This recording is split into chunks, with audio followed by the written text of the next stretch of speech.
저는 중학교 방학 때에 서당에서 한문을 배웠습니다. 그때 처음 배운 한문이 무엇이었는가 하면 소학이라는 책입니다. 그 소학의 서론에는 두 가지의 중요한 문구가 있고 그 문구가 소학 서론의 내용이기도 합니다. 첫 번째의 중심되는 말은 개소이위 수신제가 치국평천 하지본이니라. 아마 여러분들이 그 뜻을 아실 것입니다. 몸을 수련하고 가정을 다스리며 나라를 잘 다스리는 순서가 천하의 근본이 된다는 뜻입니다. 두 번째에 중심되는 말은 원형이정은 천도지 상이요 인이예지는 인성지 강인이라라는 말입니다. 그 두 번째 말 때문에 일어난 일입니다. 서당에서 첫날 그 둘을 다 배웠어요. 둘째 날 훈장님이 시작하면서 저에게 두 번째의 뜻을 말해보라고 말씀하셔서 제가 잘 대답을 했습니다. 착함과 아름다움과 덕이 되는 것과 고둠은 하늘의 근본덕이고 어짐과 의로움과 예절과 지혜는 사람의 본성입니다. 잘 대답했어요. 그런데 훈장님이 이렇게 또 묻는 거예요. 원형이정은 천도지 상이요 인이예지는 인성지 강인이야라는 말에 예를 들어보라는 겁니다. 분명히 배웠습니다.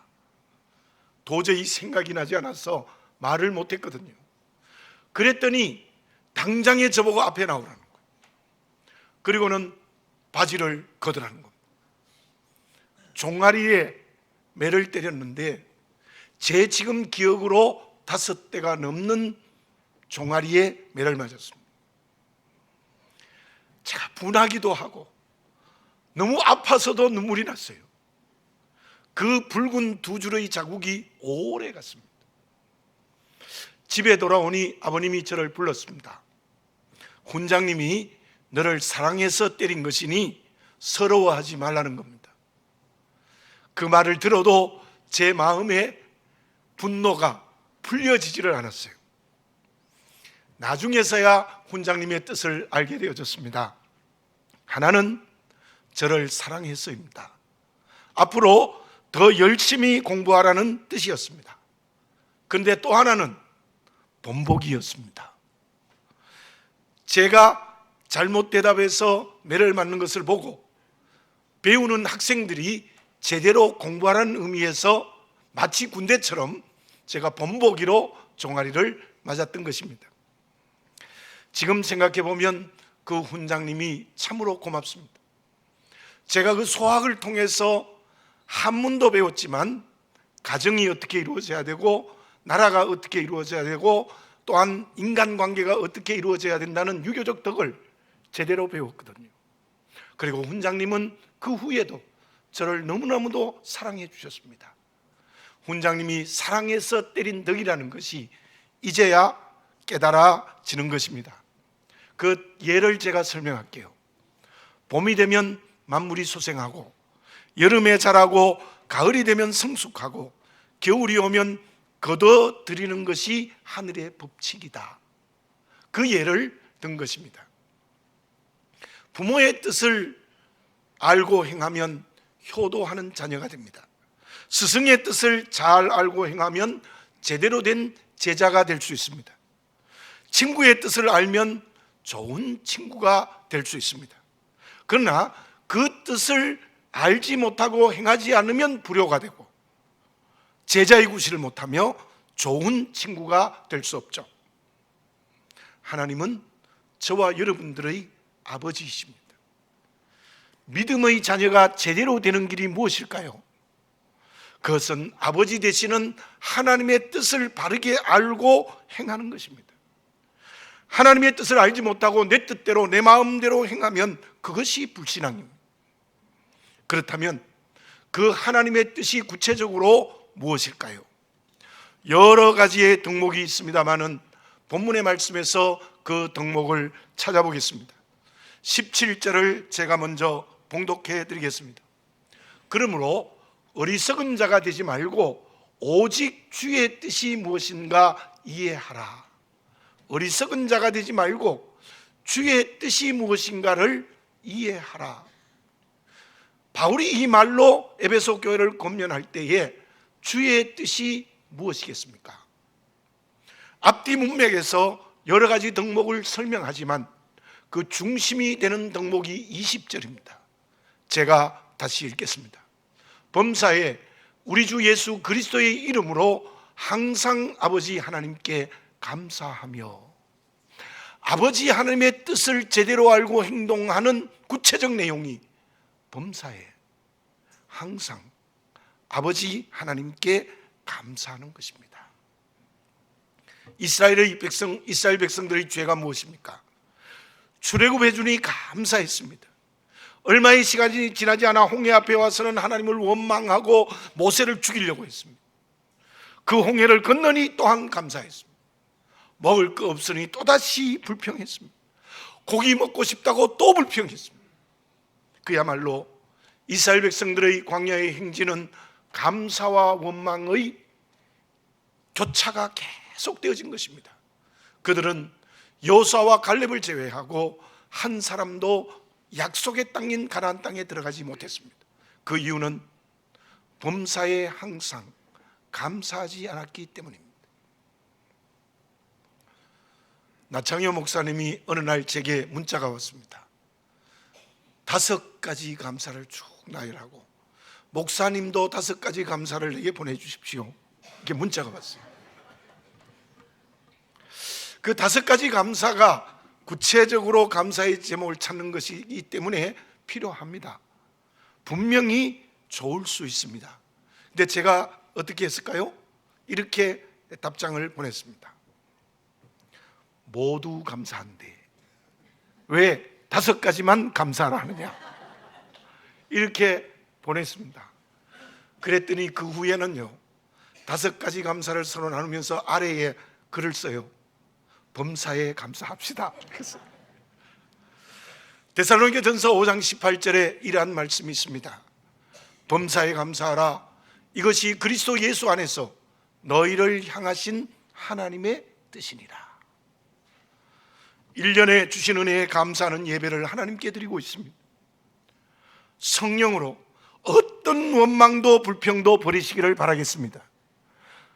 매를 맞는 것 같은 고난이 있어도, 도저히 이해할 수 없는 관계가 있어도 우리는 그 환경, 그 관계에도 하나님께 항상 범사에 감사하시기 바라겠습니다. 그 사람이 아버지 되시는 하나님의 뜻을 알고 순종하는 자녀입니다. 믿음의 길을 제대로 가는 그리스도인입니다. 그러면 범사에 항상 하나님께 감사하는 내용은 무엇입니까? 토끼와 거북이의 동화 이야기를 우리가 잘 알고 있습니다. 왜 토끼가 거북이보다 훨씬 빨리 달릴 수 있었는데 패배했습니까? 꾀를 부렸기 때문입니다. 잠을 자고 가도 이길 수 있다는 잔꾀를 부렸기 때문입니다. 사람이 살아가는데 필요한 덕이 무엇입니까? 특히 그리스도인에게 덕이 무엇이겠습니까? 꾀를 부리면 안 됩니다. 지혜의 덕이 있어야 합니다. 꾀는 대부분 잘못된 방법을 사용합니다. 그러나 지혜는 정당한 방법을 사용하여 여러 사람들에게 유익이 되게 하는 것입니다. 본문의 말씀 15절을 다시 봉독해 드립니다.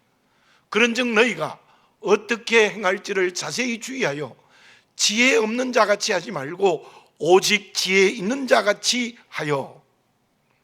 무슨 뜻입니까? 꾀부리지 말라는 거예요. 지혜 있는 자가 되라는 거예요.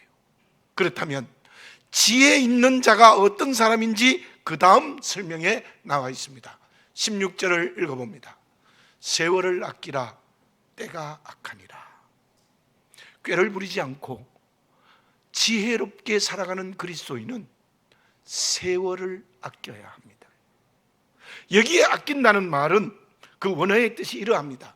속량한다는 뜻이 있습니다.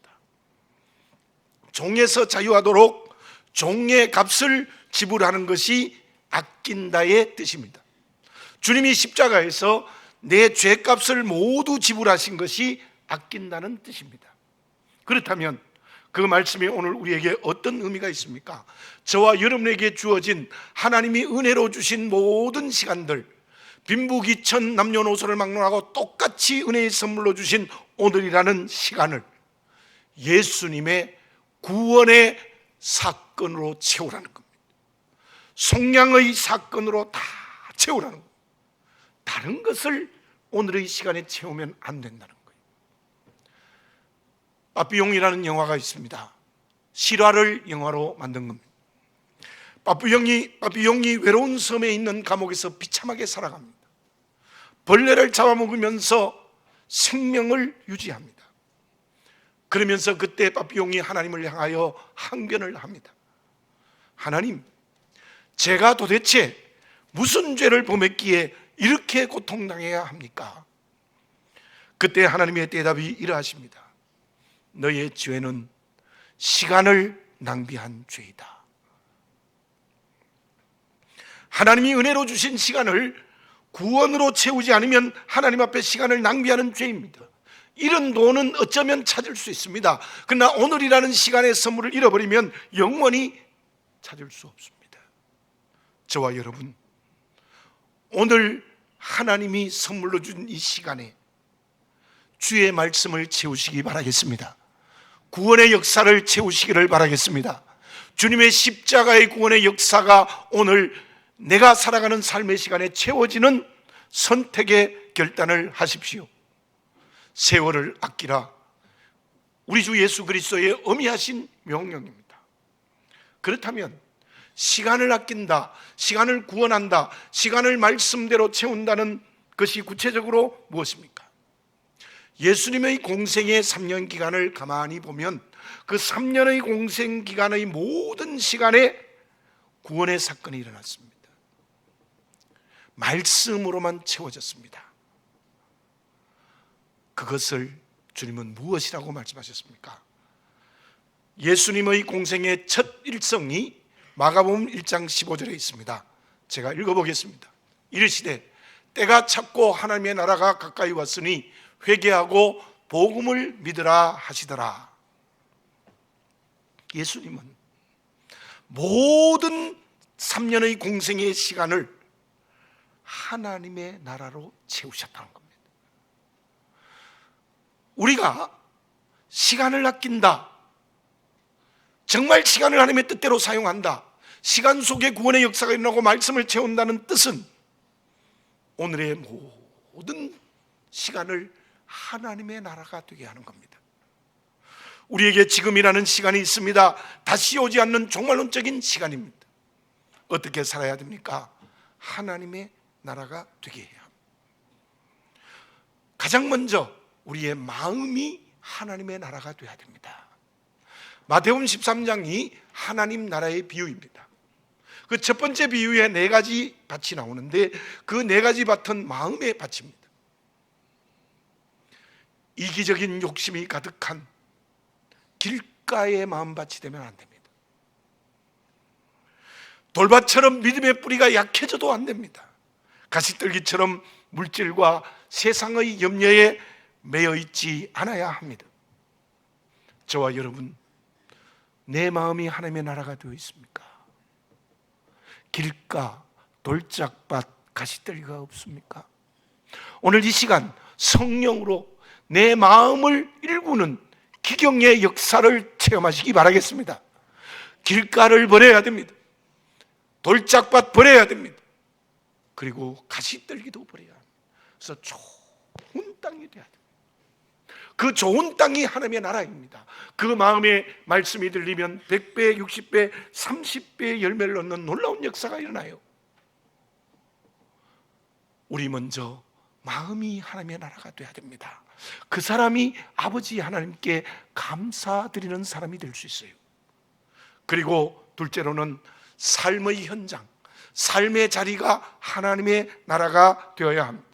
가정, 직장, 사업, 이웃과의 만남, 모든 삶의 자리가 하나님의 나라가 되어야 돼요.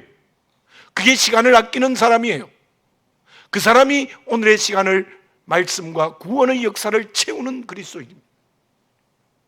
나의 나라로 살지 않습니까? 다른 나라의, 다른 사람의 나라로 살지 않습니까? 물질의 나라, 권력의 나라로 살지 않습니까?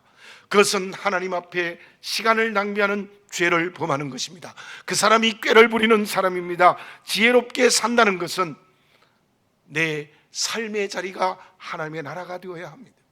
하나님이 온전히 주인 되시고 나는 그의 청지기로 종으로 살아야 합니다. 그 사람이 하나님께 감사드리는 사람이 될 수 있어요. 물질로도 표현되어야 합니다. 말로도 감사한다는 말을 해야 됩니다. 우리는 감사한다는 말이 너무 인색하죠. 그러나 미국에 가보십시오. 영어 문화권에 가보십시오. 감사가 연발연발이에요. 생큐 연발연발이죠. 우리도 말도 감사해야 될 것 같아요. 그리고 물질로 하나님께 감사의 표현도 해야 합니다. 그런데요, 정말 말로 제대로의 감사가 되고 물질로 하나님께 감사의 표현을 제대로 하는 것은 마음과 삶이 하나님의 나라가 되지 않으면 그 모든 것은 형식적이 되고 마는 거예요. 우리 마음과 삶이 하나님의 나라가 될 때, 그때 진정으로 감사한다는 말이 나오고 하나님께 제대로 감사의 예물을 드릴 수 있다는 말입니다. 바울이 오늘 본문의 말씀으로 에베소 교회를 권면하고 우리에게도 말씀하시는데요, 그 바울이 그의 열세 서신에서 제일 많이 한 말이 무엇입니까? 그리스도 안에서, 주 안에서, 예수 그리스도 안에서, 예수 안에서, 주 예수 안에서. 그 말이 164회가 거듭거듭 기록이 되어집니다. 바울은 예수님이 내 인생의 주인이라는 게 확실합니다. 분명합니다. 나에게 주님밖에는 주인이 없다는 것입니다. 다시 말씀드리면 바울의 마음은 철저히 하나님의 나라입니다. 그리고 그 하나님의 나라의 마음이 삶으로 그대로 다 표현이 된 사람이 바울이었습니다. 그러므로 바울은 오늘 본문의 말씀에 고백한 것처럼 진정으로 범사에 항상 감사하는 사람이지요. 다시 20절의 바울의 권면을 읽어보겠습니다. 범사에 우리 주 예수 그리스도의 이름으로 항상 아버지 하나님께 감사하며. 그리고 골로새 편지 쓰면서 골로새서 2장 6절 7절에서는 이렇게 권면합니다. 그러므로 너희가 그리스도 예수를 주로 받았으니 그 안에서 행하되 그 안에 뿌리를 박으며 세움을 받아 교훈을 받은 대로 믿음에 굳게 서서 감사함을 넘치게 하라. 아멘. 연일절을 한번 따라서 해봅시다. 믿음에 굳게 서서 감사함을 넘치게 하라. 그 당시 로마의 황제였던 네로는 어떻습니까? 5번째 황제죠. 그때로 보면 세계를 호령하는 권력을 가졌습니다. 그는 권력의 노예로 되어져 버렸죠. 그 권력 때문에 의심과 불안의 공포 속에 살아갔습니다. 그러므로 수많은 사람을 죽입니다. 더구나 기독교의 핍박에 선두했습니다. 로마에 불을 지르고 그 화재 범인이 기독교인으로 돌립니다. 심지어 그리스도인을 광장에 모아다가 머리에 기름을 붓고 불을 켜서 횃불로 사용하는 일을 했다는 기록이 남아 있습니다. 자기 권력의 나라, 정말 하나님의 나라를 대적하는 나라의 길을 걸어갔습니다. 그는 황제였지만 그의 마지막은 참으로 비참했습니다. 쫓기다가 자기 하인의 집에서 자결하여 생명을 잃어버리고 마는 것입니다. 플리니우스는 그를 인류의 파괴자, 세상의 독이라는 평을 하기도 했습니다. 바울은 그의 손에서 순교를 당했지만 진정한 승리는 바울입니다. 그 후에 로마가 기독교가 국교가 되는 역사가 일어났기 때문입니다. 누가 하나님 아버지께 범사에 항상 감사드리는 그리스도인입니까? 지혜로 시간을 속량하는 그리스도인입니다. 그 내용이 무엇입니까? 마음과 삶이 하나님의 나라가 되는 믿음의 그릇입니다. 우리 16절을 다시 한번 같이 봉독하겠습니다. 시작. 세월을 아끼라 때가 악하니라. 아멘. 지금이라는 시간 하나님이 은혜로 주신 선물입니다. 어떻게 사용하고 있습니까? 구원의 역사로 채우시고 말씀을 채우시기 바랍니다. 그것은 마음과 삶의 자리가 하나님의 나라가 되는 것입니다. 그 사람이 범사에 항상 하나님 아버지께 감사드리는 살아있는 그리스도인입니다. 그러면 마음과 삶이 하나님의 나라가 되는 그리스도인이 범사에 항상 감사드리는 그리스도인이라면 그 내용이 구체적으로 무엇입니까? 어떤 광고 카피에 이런 말을 보았습니다. 당연한 내일이란 없다. 오늘 무언가를 하지 않으면 내일은 저절로 오지 않는다. 누군가는 오늘 내일의 꿈을 가능성을 이어가야 한다. 오늘이 오늘에 멈추지 않도록 지속 가능한 내일을. 저는 그 말을 들으면서 마음에 쿵 하고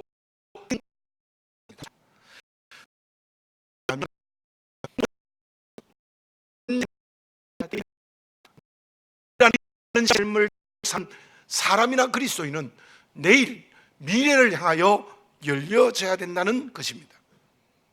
오늘이란 하나님의 선물이란 시간을 어떻게 사용하는 것이 마음과 삶이 하나님의 나라가 되는 것일까요? 아버지 하나님께 범사에 한 감사는 무엇일까요? 한마디로 말씀드리면 열리는 것입니다. 닫히는 것은 불평과 원망의 길을 걸어갈 수밖에 없습니다. 하나님의 온전히 모든 세계입니다. 세상 역사를 열어야 합니다. 자연을 향하여도 열어야 합니다. 그 열림이 하나님의 나라입니다. 그 사람이 범사에 항상 감사하게 되는 것입니다. 오늘이라는 시간에 닫힌 마음과 삶의 길을 걸어가는 사람이 너무나 많습니다. 예수 믿는 사람도 오늘이라는 시간에 닫힌 마음과 삶의 길을 갑니다. 하나님과 닫혀 있습니다. 이웃과 관계가 역시 닫혀 있습니다. 역사와 세상과도 담을 쌓고 있습니다. 자연과도 닫혀 있습니다. 언제나 자기의 나라를 이루며 삽니다. 범사에 감사하지 않습니다. 항상 감사하지 않습니다. 언제나 불평과 원망의 연속입니다. 본문의 말씀을 봅시다. 19절을 다시 한번 봉독해 드리겠습니다. 시와 찬송과 신령한 노래들로 서로 화답하며 너희의 마음으로 주께 노래하며 찬송하며. 저 말씀이 앞뒤로 되어 있지만 범사에 감사, 항상 감사하는 것과 연결되어져 있습니다. 누가 마음과 삶이 하나님의 나라가 되어 범사에 항상 감사합니까? 하나님을 찬양하는 사람입니다. 시와 찬송과 신령한 노래들로 서로 화답하며 너희 마음으로 주께 노래하며 찬송하는 사람. 하나님을 찬송하는 사람이 하나님과 열려 있습니다. 찬송한다는 것은 무슨 말입니까? 하나님께 내 전 인격을 활짝 여는 것입니다. 18절을 이렇게 드립니다. 술 취하지 말라. 이는 방탕한 것이니 오직 성령으로 충만함을 받으라. 저술에 취한다는 말은 제가 여러 번 설명을 드렸습니다. 세속에 취하지 말라는 거예요. 세속에 취하면 하나님과의 관계가 딱 져버립니다. 물론 이웃과의 관계도 닫힙니다. 모든 게 닫혀버립니다. 어떤 때 열립니까? 성령이 충만할 때. 성령이 충만해지는 하나님께 열립니다. 이웃에게 열립니다. 모든 것과 관계를 열어 젖힙니다. 우리는 성령의 충만함으로 능력받을 때에 이 세상을 하나님의 나라로 바꿉니다. 이웃을 구원할 수 있습니다. 그 사람 하나님께 열리고 주시는 성령의 능력으로 이웃과 세상과의 관계를 열어 젖히는 그 사람이 하나님 나라를 이루는 그릇입니다. 하나님 아버지께 범사에 항상 감사하는 살아있는 신앙입니다. 그러기 위해서 범사에 항상 하나님께 감사드리는 사람, 즉 하나님의 나라를 이루는 그리스도인은 어떤 사람입니까? 특별히 이 말씀을 통하여 누구에게 열려져야 되겠습니까? 본문의 말씀 19절 상반절에 이러한 말씀이 있습니다. 시와 찬송과 신령한 노래들로 서로 화답하며, 그리고 21절에 이러한 말씀이 또한 있습니다. 그리스도를 경외함으로 피차 복종하라. 저 말씀 두 군데를 보면 피차 복종한다, 서로 화답한다, 이게 무슨 뜻입니까? 저 말씀은 교회 안에 있는 성도들과의 관계를 설명합니다. 서로 화답한다, 피차 복종한다는 것은 가진 것을 서로 나눈다는 의미입니다. 그 말씀을 넓게 설명하면 저와 여러분들과 관계되는 모든 이웃과의 관계를 내가 가지고 있는 것을 나누라는 겁니다. 내가 저 사람보다 더 많이 가지고 있으면 그 많이 가진 것을 이웃들과 나누라는 것입니다. 여기에서 분명히 알 수 있는 것이 있습니다. 범사에 항상 감사하는 것, 즉 열린다는 것은 내게 있는 모든 것을 이웃에게 나누어 주는 것입니다. 진정 하나님의 은혜에 감사한다는 것은 모든 것을 이웃과 함께 나눌 때에 가능합니다. 내 것을 움켜쥐고 그것들의 종이 되면 범사에 항상 감사할 수 없습니다. 내게 복음이 있습니까? 그 복음을 이웃들에게 나누어 주시기 바랍니다. 나에게 예수 그리스도의 사랑이 있습니까? 그 사랑을 만나는 이웃들에게 나누시기 바랍니다. 나에게 저 사람보다 더 많은 물질이 있습니까? 가난하고 힘들고 약한 이웃들과 나누시기 바랍니다. 더 많은 경험이 있습니까? 그 경험도 나누시기를 바라겠습니다. 정말 범사에 항상 감사하는 사람은, 마음과 삶이 하나님의 나라가 되는 사람은 내가 하나님이 은혜로 주신 소유를, 가지고 있는 것을 열심히 나눕니다. 하나님의 나라가 되어 있지 않고 이기적인 욕심으로 채워져 있고 범사에 항상 하나님께 감사하지 않는 사람은 절대로 나누지 않습니다. 꽉 붙들고 있습니다. 베드로는 사도행전 3장에 보면 나면서부터 걷지 못한 사람에게 자기에게 있는 것을 나누었습니다. 은과 금은 내게 없다. 내게 있는 것은 나사렛 예수 그리스도의 이름, 그 이름으로 걸어라. 베드로에게 있었던 나사렛 예수 그리스도의 이름을 나면서부터 걷지 못한 사람에게 나누었습니다. 저는 안디옥 교회와 같은 교회가 되고 싶습니다. 그 안디옥 교회는 어떻게 했습니까? 그 당시에 세계로 바울과 바나바를 선교사로 파송하는 나눔을 이루었습니다. 그뿐이겠습니까? 모교회인 예루살렘 교회를 위하여 많은 헌금으로 흉년을 받은 예루살렘 교회 성도를 위해서 헌금해서 그들에게 나누었습니다. 그곳에 어떤 일이 일어났습니까? 걷지 못한 사람이 일어서서 성전에 들어가서 하나님을 찬미하는 역사가 일어났습니다. 그 당시에 소아시아 지방에 복음이 증거되고 그것이 씨앗이 되어 오늘 한국에까지 저 아프리카 땅끝까지 복음이 증거되는 역사가 안디옥 교회를 통하여 출발하게 되어진 겁니다. 예루살렘 교회 흉년이 든 가난한 성도들이 준 물질로 먹는 문제를 해결했습니다. 라오디게아 교회의 문제점은 무엇입니까? 내 것으로 쾌락의 길을 걸어갑니다. 그들은 성도들도 세상에 나가서 변하지 않아요. 똑같이 우상 섬기고 온갖 쾌락의 길을 걸어가요. 모인 성도들은 라오디게아 교회가 크고 재산이 많았지만 늘 자기 만족 속에 빠져 있었습니다. 열리지 않았습니다. 나누지 않았습니다. 그때 주님이 그들을 향하여 어떻게 말씀하십니까?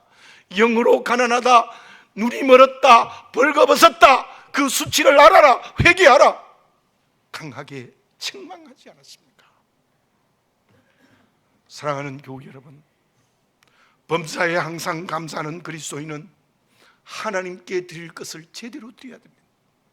그리고 다른 사람보다 더 많이 가졌으면 이웃들과 나누는 실천이 있어야 합니다. 그 사람이 열린 하나님의 그릇입니다. 마음과 삶이 하나님의 나라입니다. 다시 말씀드립니다. 말로 감사해야 합니다. 물질로 하나님께 감사를 드려야 됩니다.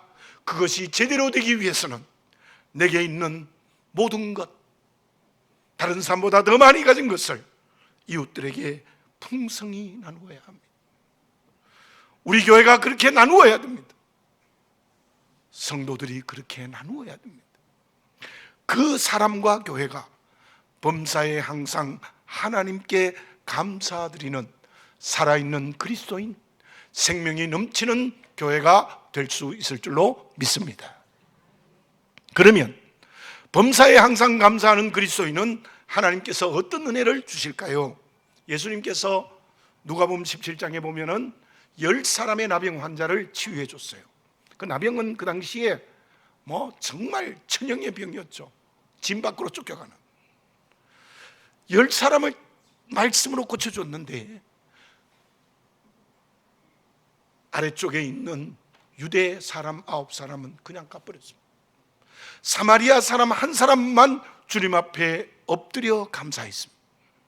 누가복음 17장 17절 하반절에서 예수님께 먼저 그 사람에게 이렇게 묻습니다. 그 9은 어디 있느냐? 그리고 그 감사하는 한 사람에게 이런 말씀을 하셨습니다. 누가복음 17장 19절 중간에 있습니다. 내 믿음이 너를 구원하였느니라.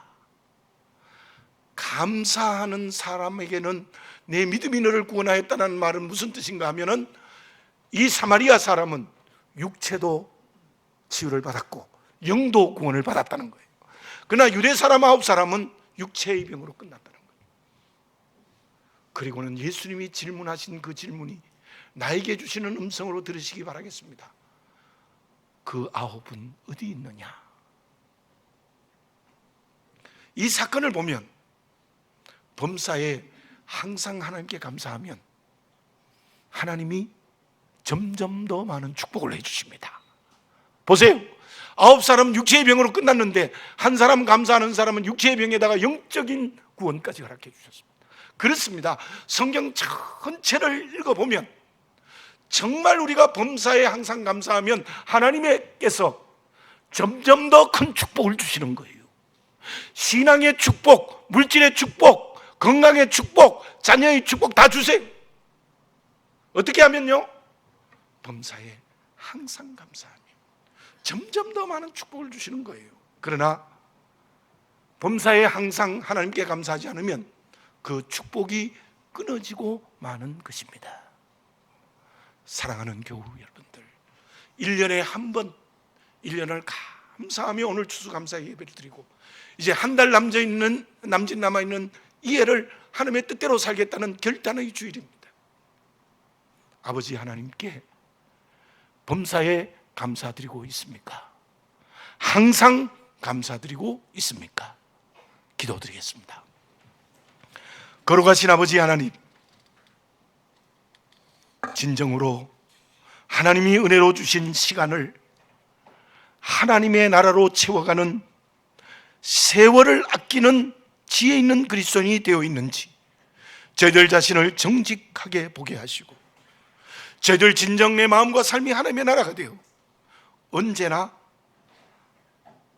항상 범사에 감사하는 살아있는 그리스도인이 되게 해 주시옵소서. 그때 하나님께서 점점 더 큰 모든 축복을 허락하여 주실 줄로 믿습니다.